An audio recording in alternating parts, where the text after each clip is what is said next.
opportunity to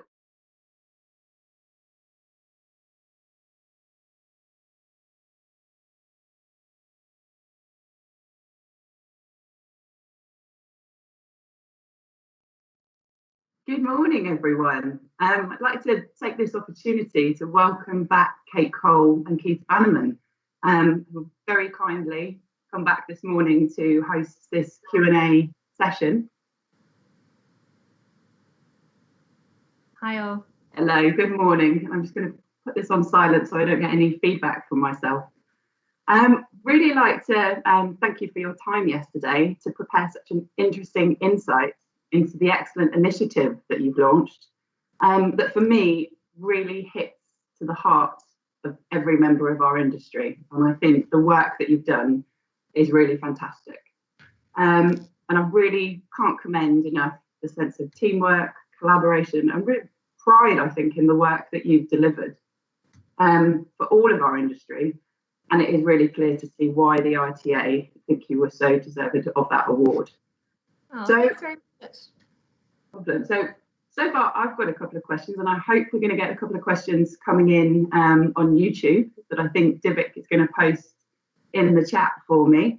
So first one really from me is, why do you think the working group worked so well together? Like, what was it about how you came together? How did you harness that energy to make this happen? I think from my perspective, and Keith will have his perspective as well, I think it worked really well because there were really senior members of the tunnelling community and really well respected. And everyone had a common goal. So we all knew that this was somewhat of an issue, and everyone really were committed to solving it, irregardless of sort of logos on their shirt or which company or organisation they were from. Everyone is really aligned and committed, and because of the level of respect and seniority that were within that group, it was really great because we all had that common goal, and it was a lovely collaborative process. So that's not to say that we all held hands and sung Kumbaya all the time. It wasn't not like that, but there was a level of respect and camaraderie, and therefore really good collaboration. Yeah, absolutely. I think it was pitched at the right people, and we were very conscious early doors to pitch to project-based people rather than people in head office. So through various connections within the Tunnelling Society, and others involved in the group, we made sure we were talking to people on the ground. Engaging with head office health and safety people can occasionally be challenging and not necessarily be as engaging as those who are on the ground delivering these health and safety outcomes day to day. So we found that engaging with senior managers who knew about the issue and were passionate about the issue was keen. So they had some skin in the game, and that was really central to what we were doing. Another one I've got is, what would you recommend to others looking to roll this out, in particular on the scale that you've been looking at? We're sort of rolling out the content and things of that nature. I think the first thing that we would love every single tunnel project to do is to download the training and awareness package and really help just to get that basic information out there. So I guess we say it as basic now, but I will tell you the development of that package, there's a lot of heart and soul that went into it to make sure that we were hitting those really key high-risk areas. Because one of the issues we have in Australia is, which is a great issue to have, is lots of tunnel projects. So lots of new people coming into our amazing industry that didn't necessarily have a lot of knowledge or context of this particular hazard. So it was really important that we pulled together something simple, straightforward, to the point, and had heart and soul into why we wanted them to know that information. So that's the first place that I would start is that. And the next place I would start would be around design and procurement considerations. The importance of the client in being an active industry partner and engaging and wanting to do what they can to mitigate this risk at the tunnel face in construction, and making sure that we've got the right people in place, like hygienists and ventilation engineers, which are key, And then all of the great case studies that can be rolled out across our contracting partners, delivery partners, contractors, to make sure that that information is getting to where it needs to be, so that we don't have to recreate the wheel. And that these are, really effective, relatively simple things that can be put in place to protect workers' health. And I think in terms of actually delivering the outcomes of the air quality working group, I think having a passionate champion in your team, someone who can really drive the organisation. And we were lucky enough to have Kate Cole as really the spearhead of our team, keeping everyone on task and on time. And so for our group, we actually set ourselves a one-year duration for the initiative to make sure that it didn't amble along and peter out. We wanted to make sure within 12 months we had some concrete outcomes that we could deliver back to the industry as a bit of a value add to our members and our groups. Great. And I think we've actually had if we go probably next to a question that we've had that's come in online, we've got a question from David Harold. Have you done any work on looking at the constituents of dust from sprayed concrete or shotcrete to see if mixed designs could be optimised to reduce dust? I could probably take this one as an occupational hygienist. So we've done a lot of exposure monitoring around the levels of silica dust during sprayed concrete or shotcrete. It averages around 20% quartz in the dust.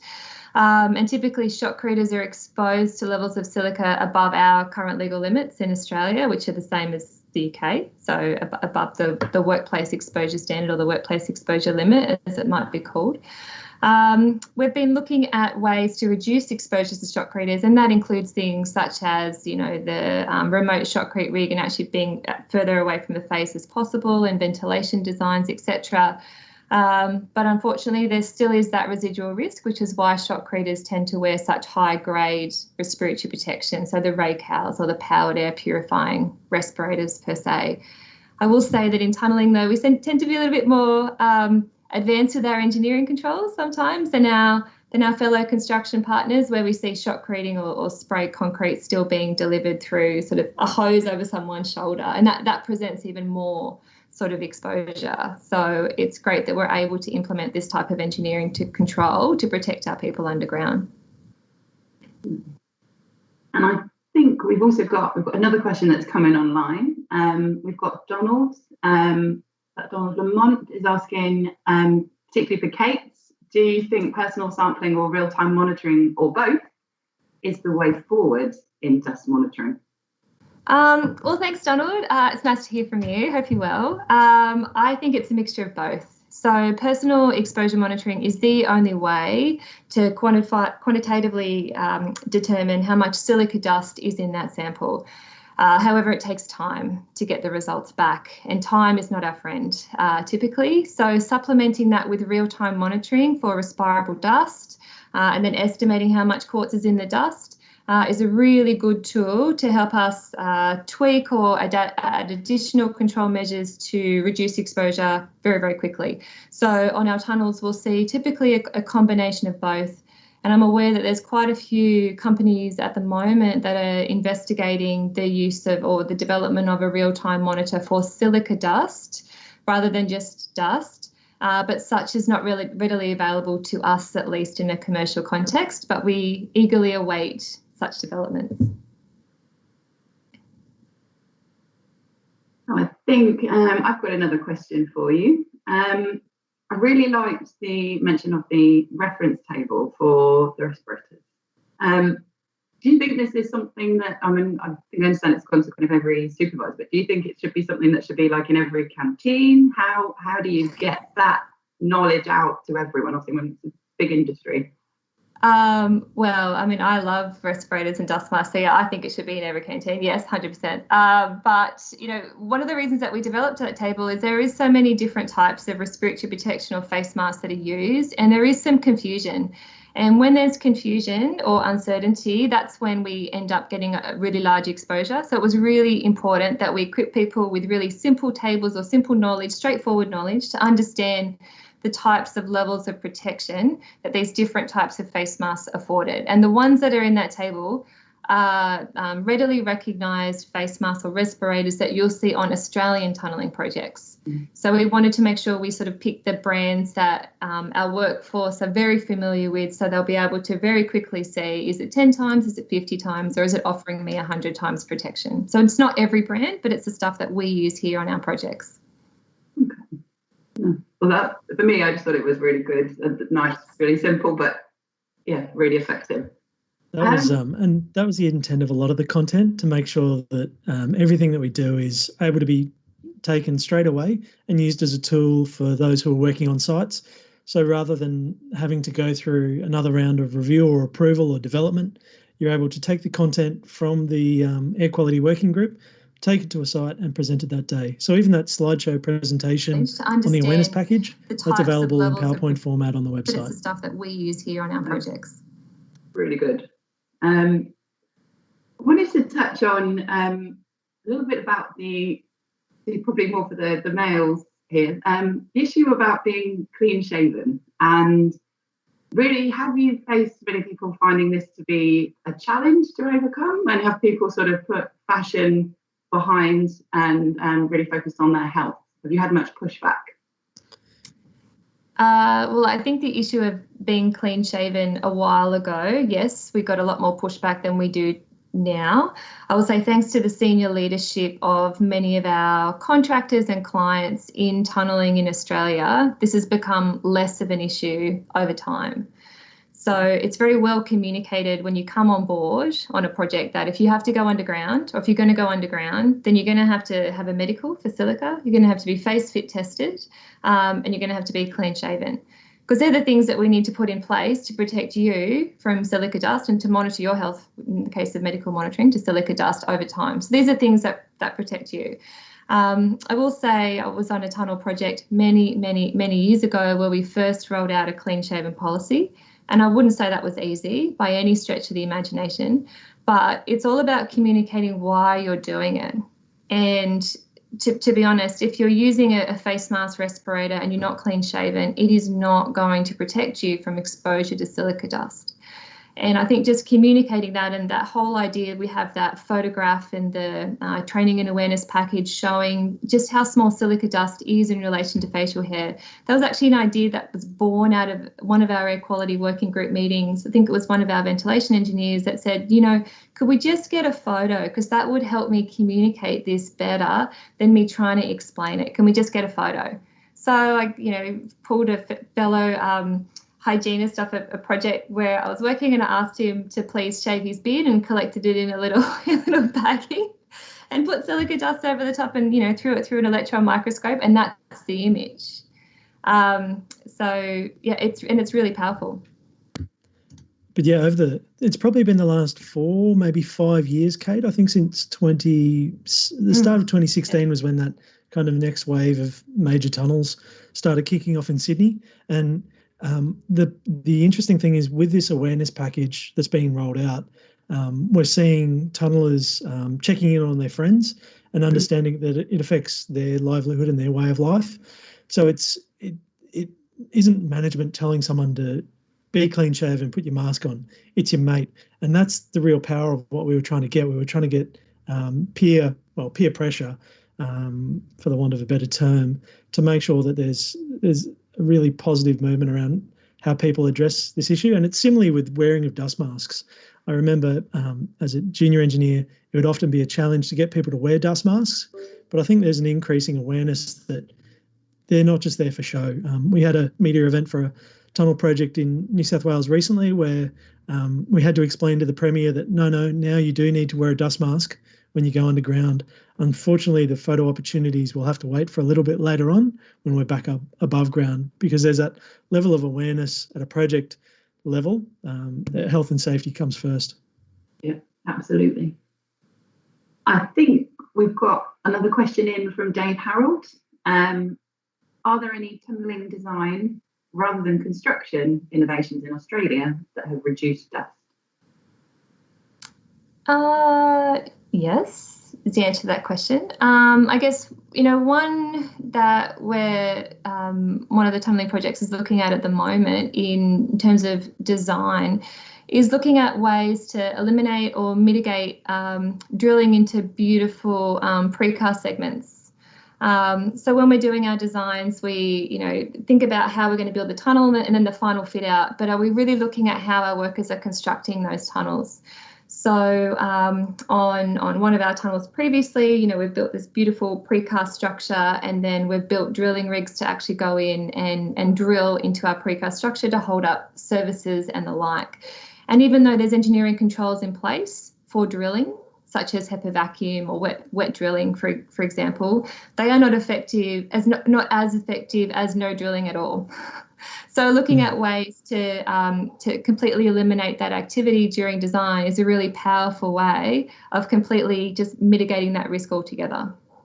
And on that example, what we're finding is the key initial driver was a health and safety outcome, but turns out it's fixings that we put in the segments are a lot cheaper than the post-fix stainless steel items that we get. So they get an added commercial benefit as well. So it's likely to be rolled out in future projects. It also provides a great time advantage. So we're seeing the secondary benefits of some of these health initiatives come through. So I think probably another one from me. You mentioned a lot about obviously getting clients to share data. How have you found the results so far? Has any live data come in, and are they allowing others and academics to sort of really use it? How is the data sharing going so far? Well, I should clarify that. So in Australia, contractors or the principal contractors are the bodies who are responsible for collecting exposure data, or primarily controlling exposure and then collecting exposure data to look at the level of exposure to workers. And in Australia, we do not have sort of a central repository for where that data goes. So it's held at the project level. Since the completion of the air quality working group, there's actually been an extension into an industry group, which is sort of more broad and includes other industry partners such as our union representation, for example. And in that type of environment with other clients, we're getting a little bit further down that track. So clients are starting to put contractual requirements in place that then they get visibility of that data as well. So we have not had that in Australia apart from one project. We had never had that. So just embedding those contractual requirements, which then helps them see the data and then share it. We're on that journey. But as you would appreciate, the time from letting a tender to starting to construct a tunnel, there's quite a few years, sometimes in between those 2 points. So we're sort of on that journey, but we're not 100% there yet. Yeah, and in terms of sharing data, I think out of the back of this air quality working group, once we'd actually concluded the work, a group of contractors actually continued working together. One of the agreements that was reached early on within the air quality working group was that there's no IP in safety. And this was a commitment from every major contractor who was engaged, which was surprising to some, but thought as a no-brainer to others. And it really drove some of the behaviours within the group and led to a sharing of knowledge and understanding between the partners. So that group still does meet informally and looking to share best practice and ways of working between Tier 1 and some of the bordering on Tier 2 contractors to try and lift all boats. I think you've absolutely hit the nail on the head there with no IP and safety. Okay. I think we've got another one in from Donald. With SEL, there are large variations in dust levels over the shift. How should we deal with this in terms of exposure control? Yes, that's a really good question. So Donald's going to keep me on my feet tonight or this morning, your time. So there are variations in dust levels, and this is where probably the real-time monitoring comes into play. We're looking at the sources. So what are the sources of exposure with SEL? We've actually found, in terms of our data, there's actually two main sources to, say, ground support workers when they're doing their activity. The highest one is shotcreting, and then the next one is just all the other general stuff that's happening in the tunnel, because they're generally not located very close to ventilation extraction services, so sort of two levels. And so we will use control measures commensurate to the source, if that helps explain a very complicated issue in a very simple way. I'm sure Donald's not going to be happy with my answer, but I don't know how much time I have to explain how to control exposures of silica dust to shotcrete workers. I would say one thing that's been really good, and I'm not sure if it's been used in the UK, or I'm sure it has, is the use of video exposure monitoring coupled with real-time dust monitoring. So this is an innovation that's been used across Australia and the US quite a bit. So what that means is that we fit a camera to a worker's helmet, maybe an SCL worker, for example, and they've also got a dust monitor in their pocket. So what happens is we're collecting video data and dust data at the same time, and that might only be over a 45-minute or a 60-minute period.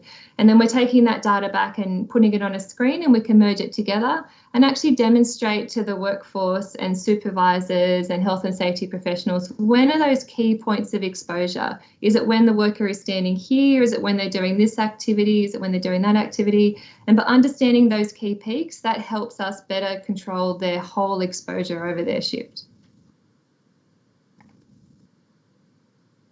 Hope that helps.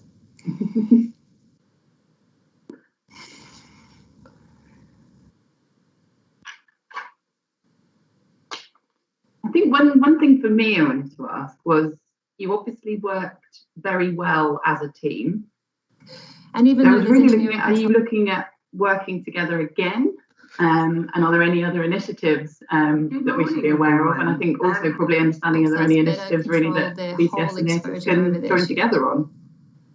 I think everyone is getting used to working remotely. I mean, this is a great opportunity to kind of explore teams this morning. But yeah, definitely. So the Air Quality Working Group was a fantastic success, and what we're working with at the ATS executive at the moment is trying to pick a key initiative every year and trying to keep it to one at the moment. So we were at a training course as the Air Quality Working Group was winding up, and a group of young engineers were asking, why isn't there a design guideline for tunnels in Australia? There's no standard for tunnel design in Australia. So the Australian Tunnelling Society young members figured we might as well write one. So we're currently in the final throes of getting copyright clearance for a tunnel design guideline. It's been developed by young members for new entrants to the market. It's roughly 200 pages in length, covers the key core principles of tunnel design, and we're trying to make sure that this gives tunnellers a really good grounding in the way that they do their work. It's also, I think, going to be used as a basis for a master's currently being developed at the University of Queensland up in Brisbane. So we're trying to pick key topics where we can get a champion who champions the cause and develops it. Often we do see standing working groups kind of peter out after 12 months or so. So we're trying to really, within the ATS, keep it focused. So I know that we have had a few British reviewers of this document so far on the first draft. I know a few ex-BTS committee members have been involved in the review. But yes, definitely in terms of other documents and collaboration, I know that there's been a few informal requests to maybe have a look at the upcoming revision of the British tunnelling standard, which I believe is due for revision this year. Yeah. Yep. So, yeah, we are, and there's actually an initiative with the ATS for us to forge stronger ties with sister, brother, cousin organisations. And I recently actually came over and saw the team in England as a representative of the ATS, as well as stopping off in Germany and Holland to try and deepen some of those ties and collaborate more often and more effectively. I think that would be really good. I think you probably sort of touched on it, but for me, it was a little bit about specifically for the project that you've just undertaken, was how much young members involvement did you have? Because obviously for myself and Keith, young members sort of groups around the world are sort of very key to my heart. And obviously for a lot of young people, particularly, we've touched on obviously the clean shaving part about getting young people into the industry as like an additional challenge, but I think obviously quite clear how that's really hit home, and obviously for young people to get into spreading the messages really early on. Yeah. Just sort of how much did they actually get to do? Was it led by a lot of more senior members from the industry, or was it quite a balanced offering from the group? So there was involvement from some young members, particularly in the development of and management of some of the data. But the key figureheads, and we did kind of purposefully engage 3 or 4 key senior tunnel leaders to drive the group. We found that if we had those people on board, others would follow. So there was some engagement with young members in this group, but because the lived experience of these senior tunnellers was such a powerful tool to make sure that we had legitimacy and a high level of engagement across projects and across contractors. That was really the focus. With other initiatives, there is the ability to really get young members involved, engaged, and developing content. But for this one, I'm not sure. It's pretty hard to beat a tunnel superintendent who's been underground for 35 years to tell their story. I think that's firsthand is the best way. And I would say that, to be honest, in many ways, the work of the Air Quality Working Group was produced for young members. It was produced for new entrants and young people coming into the industry, such that they did not want them to relearn the lessons that they had learnt. They did not want them to go through the same things that some of them and their mates had gone through. It really was a call of, this is my experience, this is how I can help, please use all this information to help protect yourself. And that's how it came across to me in terms of listening to it. I think it's just a really good reflection of I guess probably one more from me. I'm not sure if we've got any more questions online. Big one for me is really how, as across the board, has client uptake really hit it? Have you got any projects that are less inclined to support, or have they sort of across the board been really supportive of the initiative? I think, well, from my perspective, incredibly supportive, and if anything, probably ramped up their level of support. So a lot of my work recently has actually gone from sort of the construction phase to more of the design and procurement phase, and that's really telling of how important this sort of work is at that key juncture to set some projects up for success. I've also seen a really big uptake of putting in specifications in tenders that specifically relate to silica dust control, and something that's been quite light on in Australia previously. And even going above and beyond some of the recommendations that we've made. And so that's great, because things that we've put out are just industry considerations. This is what we consider to be a really good start.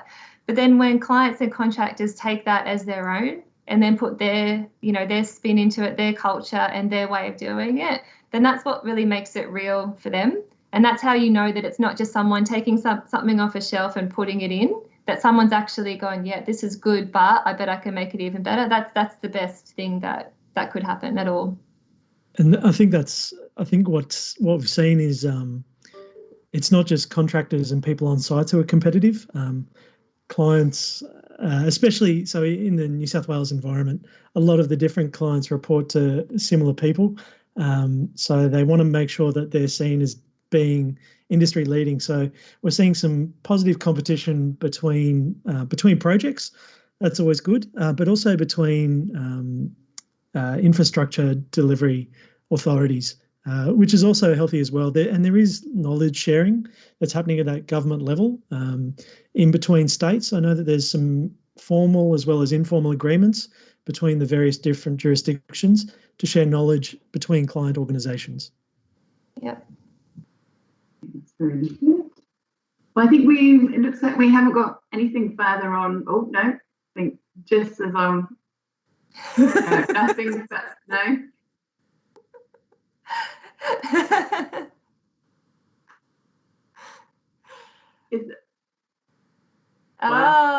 Donald. Okay, I'm going to answer Donald's last question, because I do have a lot of time for Donald, because he is someone that I really look up to and admire as an industry leader. So I will answer his question. So Donald asked me, is silica the new asbestos? So I'll answer it this way. Firstly, no. But secondly, silica is the original asbestos. It was there long before asbestos was. It was the reason that our entire country in Australia even has a workers' compensation system. And unfortunately, over a few decades, sometimes that's been forgotten. So no, it's not the new asbestos, but we should treat it with as much respect, and we should make sure that we put controls in place to protect our people just like we do asbestos.